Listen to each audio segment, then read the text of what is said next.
Ndugu zangu wapendwa, karibuni katika kipindi cha maisha ya watakatifu, na leo ikiwa tarehe 13 ya mwezi Oktoba, kanisa linamkumbuka Mtakatifu Edward Mungamadini. Edward alizaliwa mwaka wa 1004 nchini Uingereza.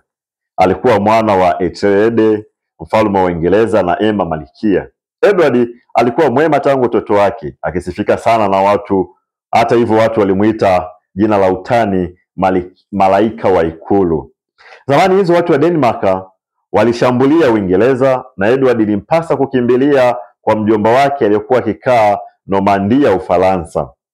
Maadui wa Denmark waliteka nchi yake, na baadaye Edward alirudi Uingereza, na baada ya mfalme Handikanuti kufariki dunia, akatawazwa kuwa mfalme, akishangiliwa na watu wake kwa furaha kuu.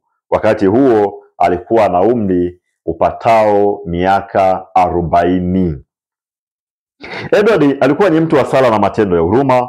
Changamoto alizokumbana nazo katika maisha ya huko nyuma zilimuimarisha zaidi, hata akaweza kubeza mambo ya ulimwengu na akazama katika kuongoza watu wake kwa upole, haki na busara.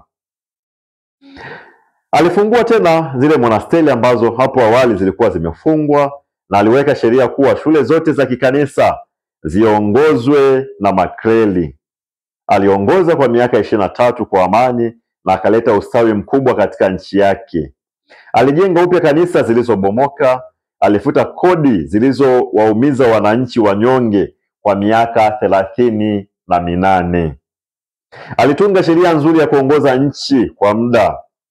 Kidogo mambo yote yalitengamaa, na nchi ikarudia amani kama zamani. Kwa ushauri wa wazee wa nchi, alioa mwanamke mzuri jina lake Edita.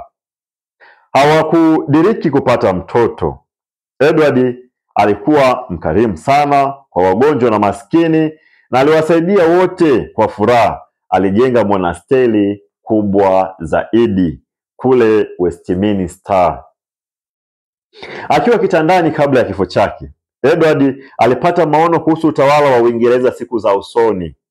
Anasema maadui wa Uingereza watakapozidi, Mungu katika hasira yake atatuma malaika wabaya ambao watawaadhibu kwa mateso mengi ya njaa, vita na maradhi, na kutenganishwa tawi na shina lake. Lakini mwishowe Mungu kwa huruma yake, bila msaada wa binadamu, atawarudisha mahali pake, na tawi hilo litachipuka na kuzaa tena matunda mengi.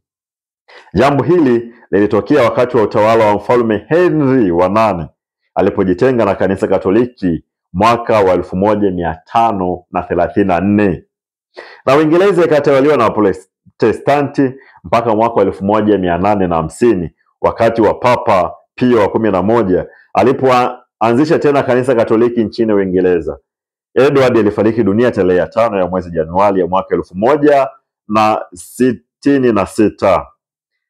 Juma moja tu baada ya monasteri ya Westminster iliyojengwa na yeye kuzinduliwa.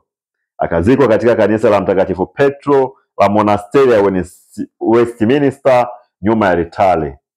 Yeye huitwa Mtakatifu Edward Mungamadini sababu maisha yake yote yalikuwa mfululizo wa matendo ya kushuhudia imani yake kwa Kristo.